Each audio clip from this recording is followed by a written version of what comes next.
नमस्कार दोस्तों। आज हम आपके लिए लेकर आए हैं एक ऐसी रचना जो भारतीय स्वतंत्रता आंदोलन के महान क्रांतिकारी शहीद-ए-आजम भगत सिंह ने जेल की कालकोठरी में लिखी थी। इस लेख का नाम है मैं नास्तिक क्यों हूं। यह लेख सिर्फ एक विचार नहीं बल्कि एक विचारधारा है। भगत सिंह ने इसे तब लिखा जब लोग मानते थे कि कठिन समय में भगवान ही सहारा है। लेकिन भगत सिंह ने कहा, मैं नास्तिक हूं और अपने विश्वास पर अडिग हूं। आज की इस ऑडियो बुक में हम भगत सिंह के उन्हीं विचारों को गहराई से समझेंगे। आइए इस महान चिंतक और योद्धा के शब्दों में डूबते हैं और उनके विचारों से सीखते हैं कि इंसान को तर्क, विवेक और साहस से कैसे जीना चाहिए।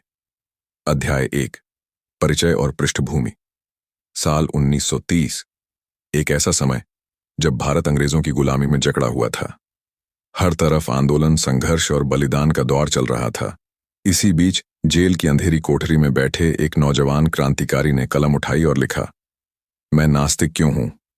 वह नौजवान था भगत सिंह, जिनकी उम्र उस समय सिर्फ 23 वर्ष थी, लेकिन विचार इतने गहरे कि सदियों तक प्रासंगिक रहे। लोग अक्सर कहते थे, भगत सिंह जैसे वीर को तो भगवान पर और भी गहरी आस्था रखनी चाहिए ताकि वह कठिनाइयों से पार पा सके। लेकिन भगत सिंह ने साफ कहा, मैं नास्तिक हूं, भगवान पर मेरा विश्वास नहीं है। और इसके पीछे अंधविश्वास नहीं बल्कि ठोस तर्क हैं।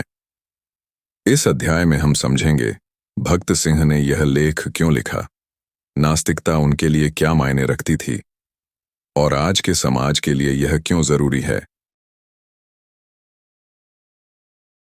अध्याय 2, भगत सिंह की नास्तिकता के कारण। दोस्तों, भगत सिंह का नास्तिक होना किसी जिद या आवेश का परिणाम नहीं था। यह उनके गहन अध्ययन, तार्किक सोच और अनुभवों से निकला हुआ निष्कर्ष था। जब कोई इंसान नास्तिक कहता है तो समाज तुरंत उसे नकारात्मक नजर से देखने लगता है। समाज को लगता है कि नास्तिक मतलब पापी, अधर्मी और नैतिक मूल्यों से दूर व्यक्ति। लेकिन भगत सिंह के अनुसार नास्तिक होना मतलब तर्क और विवेक पर भरोसा करना। नास्तिकता का अर्थ था बिना किसी अदृश्य शक्ति पर विश्वास किए इंसानियत और इंसान की क्षमता पर विश्वास रखना। भगत सिंह कहते हैं, मैं नास्तिक इसलिए हूं क्योंकि मैंने कभी ईश्वर का कोई प्रत्यक्ष प्रमाण नहीं देखा। मैं इसलिए नास्तिक हूं क्योंकि ईश्वर पर विश्वास करना मुझे एक तरह की मानसिक गुलामी लगता है। बचपन का प्रभाव। भगत सिंह का जन्म एक सिख परिवार में हुआ। उनके परिवार में धार्मिक आस्थाएं गहरी थीं, लेकिन बचपन से ही उन्होंने देखा कि लोग मंदिरों और गुरुद्वारों में जाते हैं, पूजा पाठ करते हैं, पर जिंदगी में असमानता, जातिवाद और अन्याय को बढ़ावा देते हैं। उनके लिए बड़ा प्रश्न यह था, अगर ईश्वर है तो दुनिया में इतनी अन्याय क्यों है? गरीब भूखे क्यों मरते हैं? अमीर और अत्याचारी क्यों सुखी रहते हैं? यह प्रश्न उनके भीतर बार बार उठता रहा। अध्ययन और तार्किक दृष्टिकोण। जेल में रहते हुए भगत सिंह ने दर्शन, विज्ञान और समाजवाद की किताबें पढ़ीं। उन्होंने कार्ल मार्क्स, लेनिन और वैज्ञानिकों के विचारों को गहराई से समझा। इन अध्ययनों ने उनके सोचने का तरीका बदल दिया। उन्होंने पाया कि धर्म अक्सर शोषण का साधन बन जाता है, ईश्वर का डर लगाकर इंसान को कायर बनाया जाता है और लोग अपने हालात सुधारने की बजाय प्रार्थना में समय गंवाते हैं। भगत सिंह कहते हैं, अगर तुम्हें अपनी किस्मत खुद बदलनी है तो तुम्हें अपने हाथ से संघर्ष करना होगा। भगवान पर भरोसा करना अपने साहस और विवेक को मारना है। व्यक्तिगत अनुभव।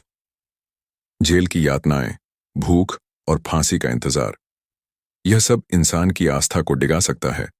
अक्सर कैदी ईश्वर की शरण में जाते हैं, लेकिन भगत सिंह कहते हैं, अगर इस कठिन समय में मैं भगवान को याद करता हूं तो इसका मतलब यह होगा कि मेरी नास्तिकता केवल आराम के दिनों तक थी, लेकिन नहीं, मैं मौत के सामने भी नास्तिक रहूंगा। यह साहस केवल किसी योद्धा में ही हो सकता है। निष्कर्ष। भगत सिंह के लिए नास्तिकता का अर्थ था आत्मबल पर विश्वास, तर्क और विज्ञान पर भरोसा, मानवता को सर्वोच्च मानना। उन्होंने कहा, मैं नास्तिक इसलिए हूं क्योंकि मुझे इंसान की शक्ति पर भरोसा है, भगवान नहीं। इंसान ही अपने भाग्य का निर्माता है। अध्याय 2 यहीं समाप्त होता है। अब अगले भाग में हम अध्याय 3, नास्तिकता और समाज का टकराव पर बात करेंगे। जहां हम समझेंगे कि भगत सिंह समाज के सामने अपने विचार कैसे रखते हैं और लोग उन्हें किस नजर से देखते थे। अध्याय 3, नास्तिकता और समाज का टकराव। दोस्तों, नास्तिकता केवल एक व्यक्तिगत विचार नहीं होती, यह समाज के साथ टकराव भी पैदा करती है। भगत सिंह के लिए भी यही हुआ। लोगों ने उनसे कहा, तुम इतने बड़े क्रांतिकारी हो, इतनी बलिदानी सोच रखते हो, पर भगवान को नहीं मानते, क्या तुम्हें मौत से डर नहीं लगता? लेकिन भगत सिंह मुस्कुराकर जवाब देते थे, मैं नास्तिक हूं, इसीलिए मौत से नहीं डरता। मौत का डर ही लोगों को भगवान की शरण में ले जाता है। मैं इंसान के साहस और विवेक पर भरोसा करता हूं। समाज का नजरिया भारतीय समाज धार्मिक आस्था से गहराई से जुड़ा हुआ है। पूजा, व्रत, उपवास, मंदिर, मस्जिद, गुरुद्वारा जाना, यह सब सामान्य जीवन का हिस्सा है, और जो लोग इसमें शामिल नहीं होते उन्हें पापी या दुराचारी समझा जाता है। भगत सिंह जब कहते हैं ईश्वर नहीं है, तो यह केवल एक विचार नहीं था, यह समाज के ढांचे को चुनौती देना था। लोग सोचते थे, अगर ईश्वर नहीं है तो नैतिकता का आधार क्या होगा? अगर ईश्वर नहीं है तो न्याय कौन देगा? भगत सिंह का उत्तर था, नैतिकता का आधार इंसान की अंतरात्मा है, न्याय ईश्वर नहीं, समाज और इंसान खुद तय करता है। धार्मिक लोग और आलोचना। जब भगत सिंह का यह लेख जेल से बाहर पहुंचा तो बहुत से धार्मिक नेताओं ने उनकी आलोचना की। कुछ ने कहा, यह नौजवान भटक गया है। कुछ ने कहा, इसका अंत अच्छा नहीं होगा। लेकिन सच्चाई यह थी कि भगत सिंह के विचार कमजोर नहीं, बल्कि और मजबूत हो रहे थे। उनकी नास्तिकता ने उन्हें और साहसी बना दिया था। नास्तिकता और क्रांति का अर्थ केवल सत्ता बदलना नहीं होता, बल्कि पुरानी मान्यताओं, अंधविश्वासों और शोषणकारी व्यवस्थाओं को बदलना भी होता है। भगत सिंह के लिए नास्तिकता क्रांति का पहला कदम थी। यह मानसिक गुलामी से आजादी थी। यह इंसान को खुद पर विश्वास दिलाती थी। उन्होंने कहा, अगर हम भगवान पर भरोसा करते हैं तो हम अपनी जिम्मेदारी से भागते हैं, लेकिन अगर हम नास्तिक हैं तो हम जानते हैं कि सारी जिम्मेदारी हमारी है। टकराव का परिणाम, समाज ने उन्हें नास्तिक कहकर अलग थलग करने की कोशिश की, लेकिन सच्चाई यह है कि उनकी नास्तिकता ने लाखों युवाओं को प्रेरित किया। वे एक प्रतीक बन गए, साहस का, तर्क का और आत्मबल का। निष्कर्ष, नास्तिकता और समाज का टकराव हमेशा रहेगा। समाज ईश्वर को आधार मानता है, जबकि नास्तिकता इंसान को ही केंद्र में रखती है। भगत सिंह ने साबित किया कि सच्चा साहस यह है कि इंसान ईश्वर की परिकल्पना के बिना भी न्याय, नैतिकता और बलिदान के रास्ते पर चल सके। अध्याय 3 यहीं समाप्त होता है। अब अगले भाग में हम अध्याय 4, ईश्वर और तर्क, भगत सिंह की दार्शनिक दृष्टि पर बात करेंगे, जहां वे ईश्वर के अस्तित्व को तर्क और दर्शन के आधार पर खारिज करते हैं। अध्याय 4, ईश्वर और तर्क, भगत सिंह की दार्शनिक दृष्टि। दोस्तों, भगत सिंह का नास्तिक होना केवल भावनाओं पर आधारित नहीं था। उनकी सोच दर्शन, फिलॉसफी और तर्क, लॉजिक पर टिकी हुई थी। वे हर सवाल को तर्क की कसौटी पर कसते थे। ईश्वर का अस्तित्व सवाल भगत सिंह पूछते हैं, क्या ईश्वर वास्तव में है? अगर है तो उसका प्रमाण क्या है? अगर वह सर्वशक्तिमान और दयालु है तो फिर दुख, अन्याय और अन्यायपूर्ण व्यवस्थाएं क्यों हैं? उनके लिए यह केवल धार्मिक प्रश्न नहीं था, बल्कि एक गहरा दार्शनिक सवाल था। तर्क और विज्ञान। भगत सिंह का कहना था कि विज्ञान ने इंसान को यह सिखाया है कि हर घटना का कारण, कॉज और परिणाम, इफेक्ट होता है। अगर बारिश होती है तो बादलों और जलवाष्प का कारण होता है। अगर बीमारी फैलती है तो उसके पीछे बैक्टीरिया या वायरस होता है। तो फिर सवाल उठता है, अगर हर चीज का कारण है तो ईश्वर का कारण क्या है? भगत सिंह का निष्कर्ष था, ईश्वर की परिकल्पना केवल उन सवालों को ढकने के लिए की गई है जिनका जवाब इंसान अभी नहीं खोज पाया। दार्शनिक दृष्टि। भगत सिंह ने दर्शन के कई ग्रंथ पढ़े। उन्होंने पाया कि कुछ दार्शनिकों ने ईश्वर को सृष्टि का कारण माना, लेकिन कई दार्शनिकों और वैज्ञानिकों ने यह भी कहा कि ईश्वर केवल मानव की कल्पना है। भगत सिंह खुद को दूसरे वर्ग के करीब मानते थे। उनका मानना था, ईश्वर एक मानव निर्मित धारणा है। मनुष्य ने अपने डर, आशा और अनिश्चितता से बचने के लिए ईश्वर का विचार गढ़ा है। नैतिकता का आधार लोग अक्सर कहते थे, अगर ईश्वर नहीं है तो इंसान क्यों अच्छे काम करेगा? नैतिकता कहां से आएगी?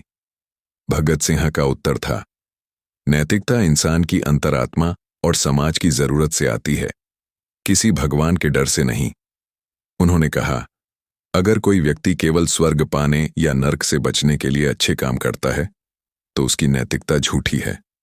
सच्चा सद्गुण वही है जो इंसान अपनी अंतरात्मा की आवाज पर करता है। निष्कर्ष, भगत सिंह का तर्क साफ था, ईश्वर का कोई प्रमाण नहीं है। विज्ञान और तर्क ने दुनिया के रहस्यों को खोल दिया है। नैतिकता और न्याय के लिए ईश्वर की जरूरत नहीं। उनका अंतिम निष्कर्ष यही था, ईश्वर नहीं है, इंसान ही अपने भाग्य का निर्माता है। अध्याय 4 यहीं समाप्त होता है। अब अगले हिस्से में हम बढ़ेंगे। अध्याय 5 मौत और नास्तिकता, फांसी से पहले का साहस की ओर, जहां हम समझेंगे कि भगत सिंह ने मौत का सामना बिना ईश्वर को पुकारे कैसे किया। अध्याय 5 मौत और नास्तिकता, फांसी से पहले का साहस। दोस्तों, जेल की कालकोठरी में बैठा एक 23 साल का नौजवान, जिसे पता है कि कुछ ही दिनों में उसे फांसी दी जाएगी। ऐसे समय में सामान्य इंसान क्या करता है? कोई भगवान की शरण लेता है, कोई प्रार्थना करता है, कोई मृत्यु के भय से कांपता है। लेकिन भगत सिंह अलग थे। उन्होंने कहा, अगर इस समय मैं भगवान को पुकारता हूं तो इसका मतलब यह होगा कि मेरी नास्तिकता केवल सुख दुख के खेल तक सीमित थी। लेकिन नहीं, मैं मौत के सामने भी नास्तिक रहूंगा। फांसी का साया, जेल की अंधेरी कोठरी में हर दिन यह एहसास होता था कि मौत करीब है। 23 मार्च 1931 वह तारीख तय थी जब भगत सिंह, राजगुरु और सुखदेव को फांसी दी जानी थी। इस तारीख से पहले उन्हें बार बार यही पूछा गया, क्या तुम भगवान को याद करोगे? लेकिन भगत सिंह मुस्कुराकर कहते, नहीं, मैं मौत का सामना अपनी आंखों से करूंगा। मेरी आस्था इंसान और इंसानियत पर है। मौत का भय और साहस सामान्यतः इंसान मृत्यु के सामने टूट जाता है, लेकिन भगत सिंह कहते हैं, मौत का डर इंसान को भगवान की तरफ धकेलता है। लेकिन असली साहस यह है कि इंसान बिना किसी अदृश्य सहारे के मौत का सामना करे। ये सोच उन्हें भीड़ से अलग करती है। यही नास्तिकता उन्हें असाधारण साहस देती है। अंतिम समय कहा जाता है कि फांसी से पहले भगत सिंह की आखिरी मांग क्या थी? उनकी मांग थी, मुझे कार्ल मार्क्स और लेनिन की किताबें पढ़ने दीजिए। ये मांग बताती है कि उनका भरोसा विचारों और दर्शन पर था, न कि प्रार्थना और पूजा पर। उन्होंने अपनी आखिरी रात किताबें पढ़ते हुए बिताई, और जब फांसी का समय आया तो उन्होंने जोश से नारा लगाया, इनकलाब जिंदाबाद। मृत्यु और नास्तिकता का संदेश, भगत सिंह का यह व्यवहार हमें सिखाता है कि मौत से डरकर भगवान की शरण लेना कायरता है। मौत का सामना अपने विवेक और साहस से करना सच्चा बल है। उन्होंने साबित किया कि नास्तिकता कमजोरी नहीं, बल्कि ताकत है। यह इंसान को मौत तक निर्भीक बनाती है। निष्कर्ष, भगत सिंह ने अपनी आखिरी सांस तक नास्तिक रहकर दिखाया कि उनका विश्वास केवल शब्दों का खेल नहीं था, यह उनके जीवन और मृत्यु दोनों का हिस्सा था। अध्याय 5 यहीं समाप्त होता है। अब अगले हिस्से में हम बढ़ेंगे।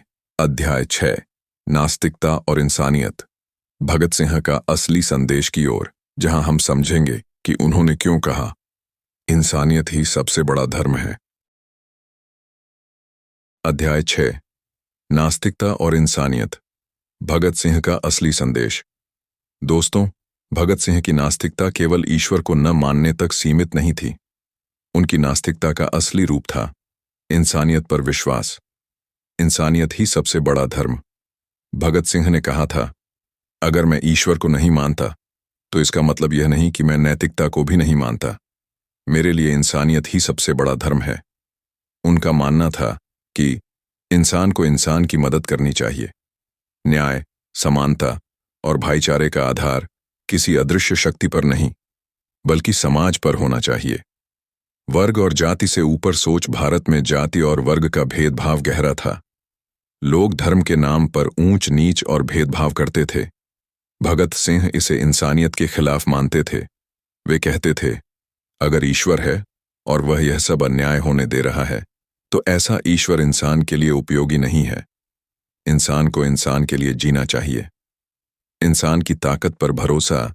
भगत सिंह की नास्तिकता का मूल संदेश यह था कि इंसान खुद अपनी तकदीर का निर्माता है। बदलाव ईश्वर की कृपा से नहीं, इंसान की मेहनत और संघर्ष से आता है। उन्होंने कहा, भगवान का भरोसा इंसान को कमजोर बनाता है, लेकिन इंसान पर भरोसा उसे मजबूत बनाता है। इंसानियत और क्रांति। उनके लिए क्रांति केवल राजनीतिक नहीं थी। क्रांति का मतलब था अंधविश्वास से आजादी, जातिवाद और अन्याय से मुक्ति, और इंसानियत को सर्वोच्च स्थान देना। वे मानते थे कि असली स्वतंत्रता तभी होगी जब इंसान इंसान को बराबरी का दर्जा देगा। आज का संदेश आज भी, जब समाज में धर्म के नाम पर नफरत फैलती है, तो भगत सिंह का यह संदेश याद आता है, इंसानियत ही सबसे बड़ा धर्म है। उनकी नास्तिकता हमें यह सिखाती है कि मंदिर, मस्जिद, गुरुद्वारा या चर्च से बढ़कर इंसान का दिल सबसे पवित्र जगह है। निष्कर्ष, भगत सिंह ने अपनी नास्तिकता से हमें यह सिखाया कि नैतिकता का आधार भगवान नहीं, बल्कि इंसानियत है। समाज का असली धर्म है न्याय, समानता और भाईचारा। उन्होंने कहा, अगर मेरा नास्तिक होना मुझे इंसानियत की राह पर चलने के लिए प्रेरित करता है, तो मैं गर्व से कहूंगा, हाँ, मैं नास्तिक हूं। अध्याय 6 यहीं समाप्त होता है। अब अगले हिस्से में हम बढ़ेंगे अध्याय 7, निष्कर्ष और भविष्य के लिए संदेश की ओर, जहां हम समझेंगे कि भगत सिंह ने आने वाली पीढ़ियों को क्या सीख दी।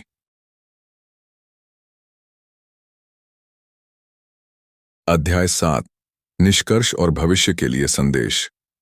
दोस्तों, हमने अब तक देखा कि भगत सिंह की नास्तिकता केवल ईश्वर का इनकार नहीं थी, बल्कि यह एक विचारधारा थी, एक ऐसा नजरिया जो इंसान को अपनी ताकत पर भरोसा करना सिखाता है। भगत सिंह का निष्कर्ष। भगत सिंह ने लिखा था, नास्तिक होना आसान नहीं है। ईश्वर पर विश्वास इंसान को सहारा देता है, लेकिन जब मैं नास्तिक हूं तो मुझे अपने साहस और विवेक पर भरोसा रखना पड़ता है।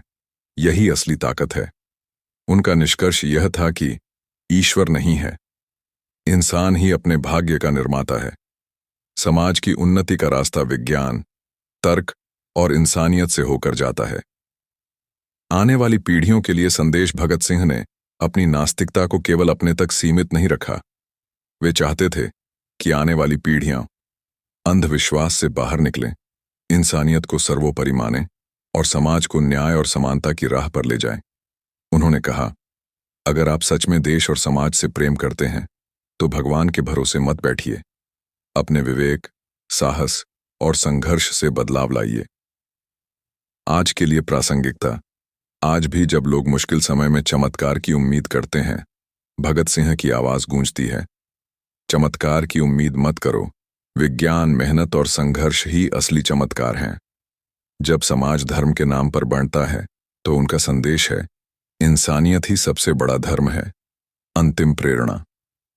भगत सिंह का जीवन और उनकी नास्तिकता हमें यह सिखाती है कि असली साहस है विवेक पर भरोसा करना, असली श्रद्धा है इंसानियत की सेवा करना, असली क्रांति है अंधविश्वास की जंजीरों को तोड़ना। दोस्तों, आपने सुना, मैं नास्तिक क्यों हूं? शहीद-ए-आजम भगत सिंह की अमर रचना। यह केवल एक लेख नहीं, बल्कि एक विचारधारा है जो आज भी उतनी ही प्रासंगिक है जितनी 100 साल पहले थी। अगर ये विचार आपको छू गए हों तो इन्हें अपने जीवन में उतारिए, तर्क कीजिए, विवेक अपनाइए और सबसे बढ़कर इंसानियत को अपना धर्म बनाइए। याद रखिए, भगवान नहीं, इंसान ही अपने भाग्य का निर्माता है, और यही संदेश हमें भगत सिंह देकर गए। इनकलाब जिंदाबाद।